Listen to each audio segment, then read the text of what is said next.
Shout out to the girl that recommended I try hard gel nails. 9 days. 9 days is all it took. Well, okay, maybe you shouldn't bite them off. Why do you spend that money to bite them off? Once a biter, always a biter, baby. I've tried gel on my natural nail.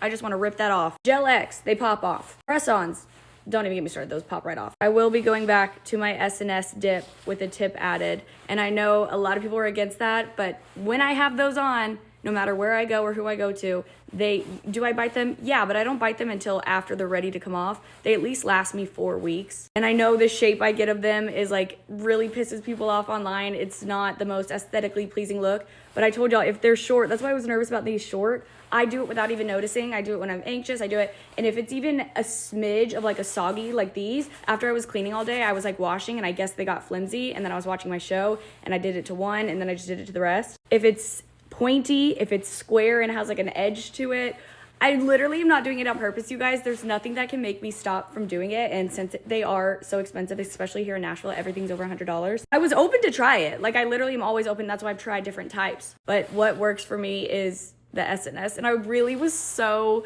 like I had a lot of faith in the hard gel because I was like, okay, if it's something hard, people are like, you're literally not going to be able to bite that. They got really flimsy to me. Like even this, I feel like if it's soggy, once it gets like wet and stuff, I can mold it. And like even with a builder gel, if it's any semi, I don't care if it's like on your real nail, I will peel the gel off without even noticing that I'm doing it. So I need to go back to my S&S dip nails with a tip added, and I have to have them long because if they're long, I won't fuck with them. And if they're too pointy, I will fuck with them. I need them wide, you guys. I know it pisses people off, but it's the only way. And then if I have nothing at all, like just this bare nail, something about it like drives me crazy. It's like a sensory thing. So I have to have them on. That's what works for me. We've tried it all out, guys. And I appreciate the feedback. But 9 days, $120 for them to just last me 9 days. I get the manicure before I do all the things. I'm just going to stick with what works for me. And doesn't mean it's going to work for you. I have weird nail beds and weird habits. And I'm a weird person. And we tried. But that was hard. Like, biting off my S&S dip nails after 4 weeks is harder than that.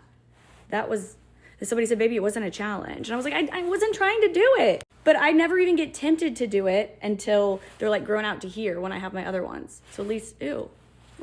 Now I got to go back after a week and get these off, the rest of them off, and get a new set. And I literally hate going. This is such a Kim, people are dying, but people have been really invested in my nail saga because of my weird habits. And I liked hearing you out and trying different people's, suggestions. That works for me, and I'm putting it into this.